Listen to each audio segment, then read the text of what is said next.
Welcome.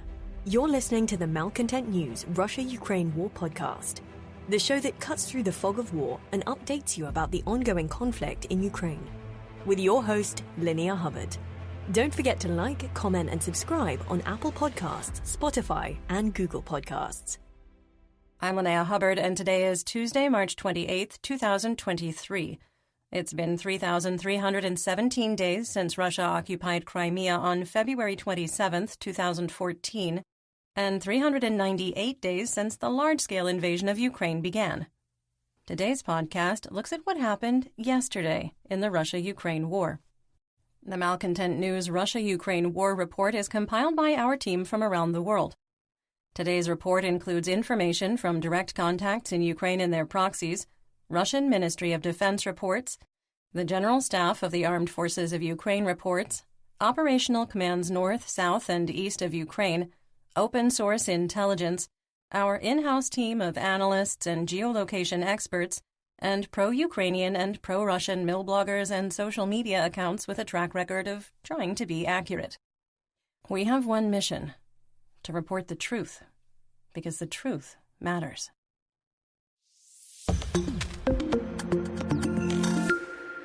Let's start with our assessment of the current status of the war.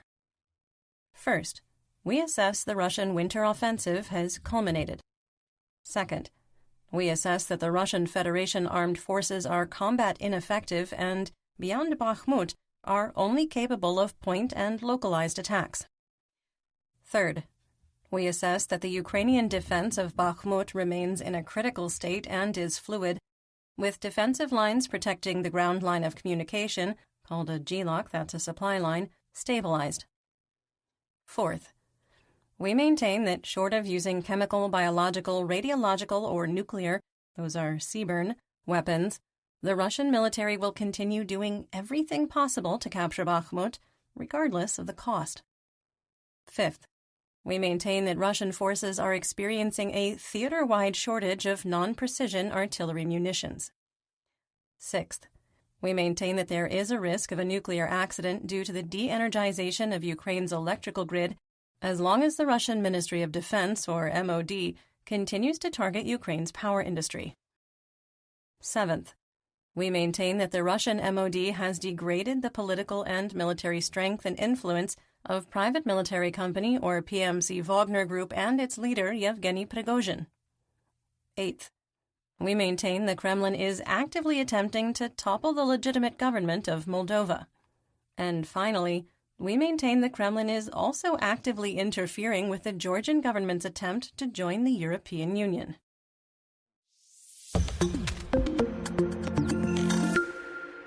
One year ago yesterday, on March 27, 2022, in Chernihiv, Russian forces withdrew from Slavutych after a one-day occupation. Residents said soldiers looted stores and took food. Ukraine's counteroffensive in Sumy continued, with the settlement of Boromila liberated. In Kharkiv, near Izium, Ukrainian forces launched a counteroffensive near Husarivka. Ukrainian President Volodymyr Zelensky told Ukrainian troops in Mariupol that they could withdraw if they believed the situation was hopeless. Unit commanders refused, declaring they would fight to the last to protect the civilian population.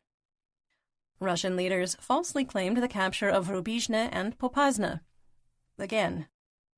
Around Kyiv, Irpin, Lukyanivka, and Rudnitsky were liberated, and Ukrainian forces reached Orane on the southern edge of the Chernobyl exclusion zone. Russian Kalibr cruise missiles struck a Ukrainian ammo depot in Plesetsk and a fuel depot in Lutsk near Lviv. Due to heavy losses in Ukraine, Russia started withdrawing military equipment and peacekeepers from Azerbaijan for redeployment. Ukrainian troops were accused of shooting 3 Russian POWs in the knee. Satellite images showed Russia had set up a concentration camp in Bezymen outside of Mariupol. Near Kharkiv, the Drobetsky Yar Holocaust Memorial was shelled by Russian troops.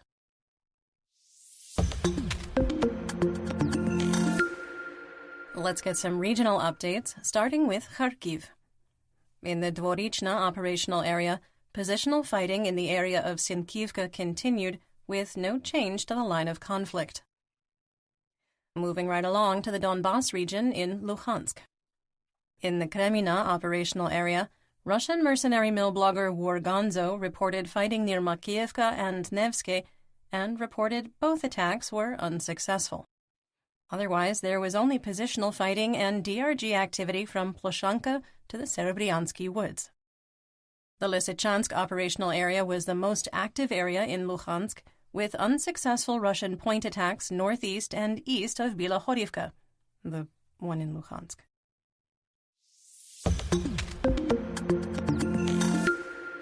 In northeast Donetsk, in the Siversk operational area, Russian forces continued attempts to advance on Vesele from Yakovlivka without success. In the Bakhmut operational area, PMC Wagner leader Yevgeny Prigozhin was recorded in school number 5, indicating continued advance from the southeast part of the city along the T-513 highway. Fighting is starting to approach the downtown core from the Donba Reservoir direction. We adjusted the line of conflict north to Vasilia Pershina Street based on the Russian state media report and geolocated video. North of Bakhmut, only Russian mercenary mill blogger Rybar reported continued fighting in the village of Orikhovo-Vasilivka.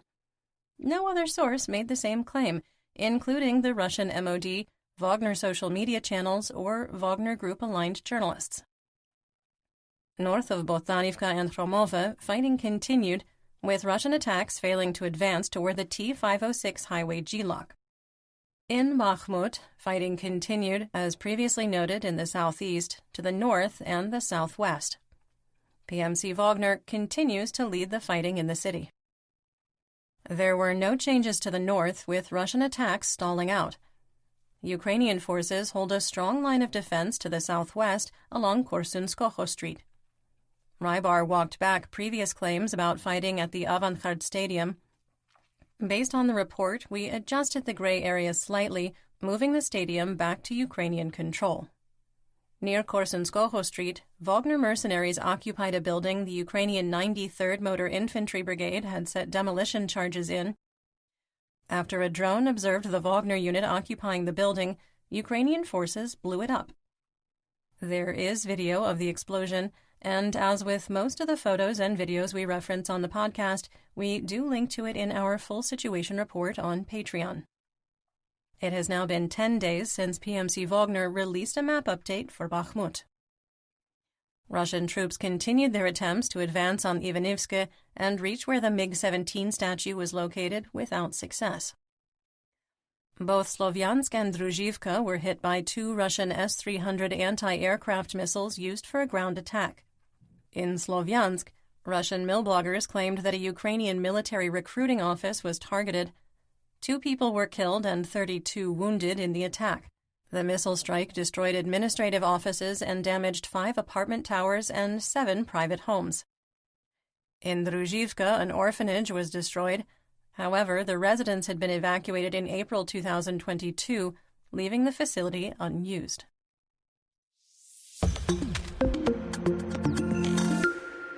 In southwest Donetsk, in the northern sector of the Avdiivka operational area, we made some small adjustments to the map. The General Staff of the Armed Forces of Ukraine, or GSAFU, reported a Russian attack, quote, towards Novobakhmutivka, was unsuccessful, which is a departure from in the area of. Both Ukrainian and Russian sources have reported that control of the settlement is not firm and can change more than once a day. Due to the GSAFU's very specific language, we move the line into the western part of the town using terrain analysis. Russian attacks in the direction of Novokalinova and Stepova were unsuccessful. Ukrainian sources reported fighting for control of Kamyanka continued, while Rybar repeated their claim the settlement is under Russian control. Russian forces continued limited attacks on Avdiivka from the east and failed to advance towards Sieverne. Wargonzo reported that Ukrainian forces had gone on the offense at Opitne. Attacks on Pervomaiske from Pisky continued, with the 1st Army Corps heavily supported by Russian Mobiks making marginal gains. The GSAFU reported that Russian forces renewed attempts to advance on the Ukrainian firebase at Nevelske. The GSAFU accused Russia of using CS gas, also called tear gas, grenades in Novokalinova, Pervomayske, Lastochkine, and Marinka. While CS is used by many police forces worldwide on civilians, it is considered a chemical weapon and is barred from being used in warfare. In the Marinka operational area, Russian forces renewed attempts to advance on Krasnohorivka and remained incapable of advancing on the flanks of Marinka. In Marinka, fighting continued in the rubble of the city center with no change in the situation. A Russian propagandist lamented Russia's inability to capture Marinka, saying, quote, "If Marinka could be surrounded, it would have disappeared from the agenda long ago. We go house to house. In the surrounding fields, gaining a foothold is impossible." End quote. He cynically described Marinka as a, quote, "school for our infantry." Quick sidebar. I would probably comment on the absurdity of calling a hopelessly devastating war zone a school of any kind. But I live in the United States, and I don't have it in me right now. In Mariupol, the condition of Mikhail Moskvin, the head of the occupation police force who was wounded in a car bomb explosion, is worse than Russian state media initially reported. Moskvin is reportedly in serious condition in the intensive care unit with a closed head injury from the concussive force of the blast. You're listening to the Malcontent News Russia-Ukraine War Podcast. Our team of journalists, researchers, and analysts is funded by readers, listeners, and viewers just like you. To support independent journalism, please consider becoming a patron. You can find us on patreon.com/Malcontent News. Moving on to Zaporizhzhia. Ukrainian President Zelensky met with International Atomic Energy Agency, or IAEA, Director General Rafael Grossi in Dnipro. Zelensky said, quote, "The situation at Zaporizhzhia nuclear power plant was examined in detail. Without the immediate withdrawal of Russian troops and personnel from the ZNPP and adjacent territories, any initiatives to restore nuclear safety and security are doomed to failure. I am grateful to Rafael Grossi for his support in matters related to guaranteeing the safety of nuclear energy facilities in Ukraine." End quote. Grossi plans to travel to ZNPP as part of the upcoming IAEA staff rotation planned for later this week.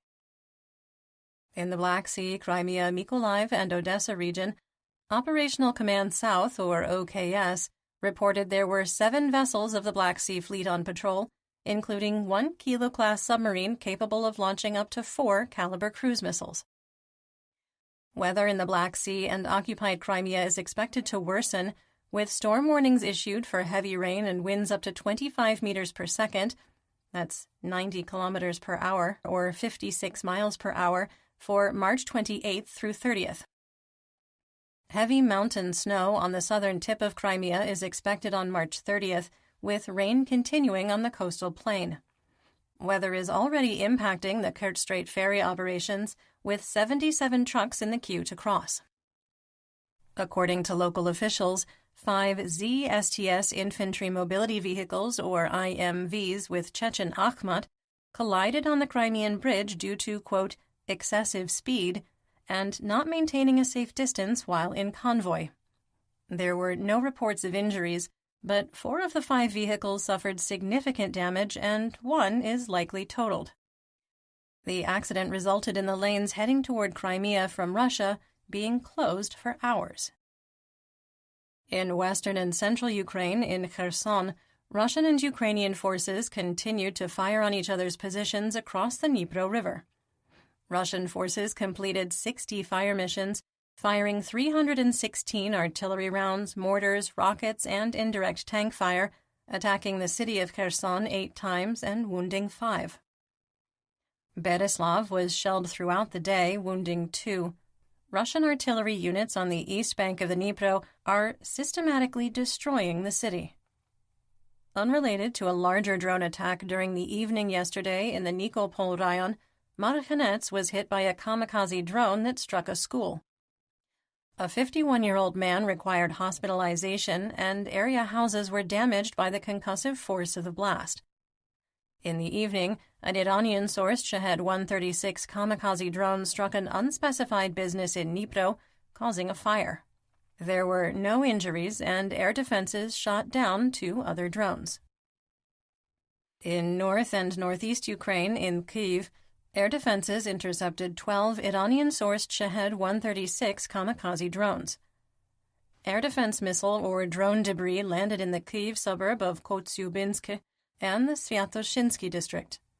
In the Sviatoshinsky district, a fire erupted at a clothing store, which emergency services extinguished.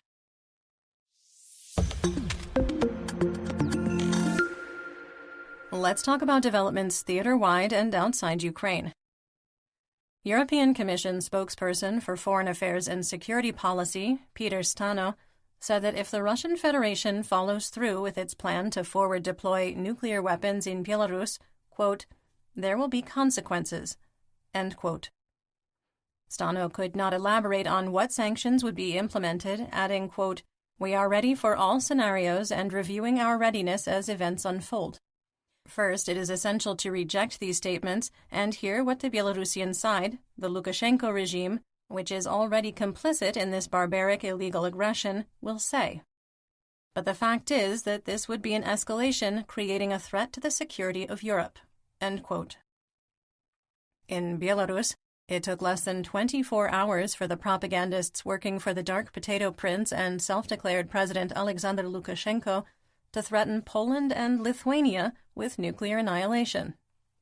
The United Nations Security Council will meet regarding Russian President Vladimir Putin's statement on deploying tactical nuclear weapons in Belarus. The spokesperson for the President of the General Assembly of the UN, Stefan Dujarric, said, quote, as far as I know, the meeting should take place this week, but this, of course, is a matter for the Security Council itself, end quote. Any vote or statement will be symbolic, with Russia having veto power. A vote condemning the deployment would put China in a very awkward diplomatic position, which may be Kyiv's motivation. The official representative of the Ministry of Foreign Affairs of the People's Republic of China, Mao Ning, hinted that Beijing's response would be lukewarm at best. During a press briefing, Ning said, quote, in January of last year, the leaders of the 5 nuclear weapons states made a joint statement about the impossibility of winning or waging a nuclear war. The statement emphasized that wars between nuclear-armed states should be avoided and strategic risks should be reduced. All parties should focus on diplomatic efforts for a peaceful settlement of the Ukrainian crisis and work together to contribute to the de-escalation of the situation. End quote. Quick sidebar. Well, now we know that if China ever invades Taiwan, they won't call it a special military operation, they'll call it a crisis. Clearly embracing China's request for de-escalation, Nikolai Patrushev, secretary of the Russian Security Council, declared, quote, Russia has a unique weapon, which is capable of destroying any opponent, mainly the U.S., in case there is a threat to Russia's existence, end quote. Actually, yes. It's called organized disinformation on the Internet. Russia started testing the waters in 2010, ramped things up in 2012, and went scorched earth starting in 2015. Our team has been fighting Russian disinformation since 2020, and being on the zero line for over 3 years now, we can safely say the West is not winning.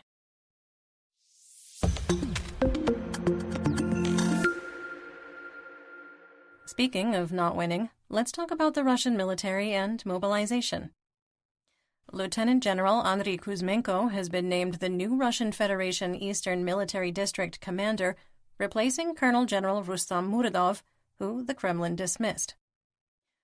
Muradov was promoted to Colonel General less than 2 months ago, despite a string of military failures that resulted in the loss of more than 130 armored vehicles and thousands of troops.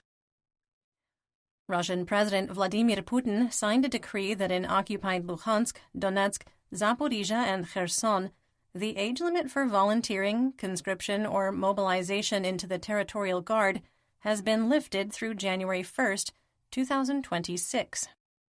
The decree also specifies that anyone can volunteer be conscripted or mobilized, even if they don't have identification papers. A video showed a train in Russia hauling more Cold War-era T-62 medium-duty tanks that received mild upgrades, such as ERA bricks on the turrets, heading west toward Ukraine. Despite protests by local officials, a huge cemetery in the resort town of Goryachi Klyuch in Krasnodar Krai, Russia, continues to expand. There is, of course, video which we do link to in our full situation report on Patreon. According to the person making the video, the new cemetery was created at the end of 2022, and in the video, new graves stretch as far as the eye can see. The Wall Street Journal reports that Russia and Iran have reached a trade agreement. Iran will continue to provide Shahed 131 and 136 drones in exchange for cyber weapons, including software that allows hacking phones and other software. We had previously dismissed reports of an exchange of Su-35 multi-role fighters for drones because the rumored deal was financially lopsided in Iran's favor. Iran already has a robust cyber warfare capability, and these new capabilities may be turned internally due to continued unrest. We have a public service announcement. Teaching a Mobic how to throw a Soviet 1950s anti-tank grenade while everyone is highly intoxicated is a poor life choice. In other news, Russian troops are being issued RKG-3EM parachute-guided anti-tank grenades developed in 1950. Yep, everything is going to plan.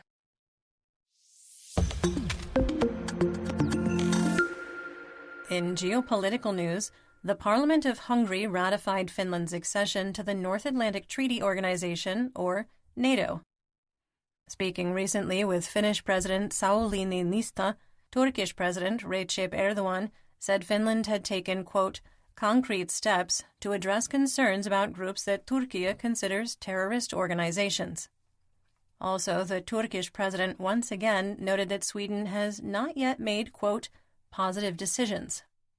On the issue of Sweden, the Hungarian head of the Prime Minister's office, Balázs Orbán, also called nepotism, said that Hungary will ratify Sweden's accession to NATO when the Swedish side stops, quote, criticizing Hungary. Russia considers Armenia's intention to join the Rome Statute of the International Criminal Court, or ICC, unacceptable, and warned Yerevan there would be consequences if they move forward with ratification. Armenia is one of 6 CSTO nations, the Russian Federation's equivalent to NATO. And that's what we know. Join me again tomorrow for more updates. Until then, stay safe, everyone. You've been listening to the Malcontent News Russia-Ukraine War podcast. To help keep us independent, please consider providing financial support by becoming a patron. Want on-demand news in your hand? Download the Google News app and make Malcontent News one of your favorites to receive breaking news updates. Thank you for listening.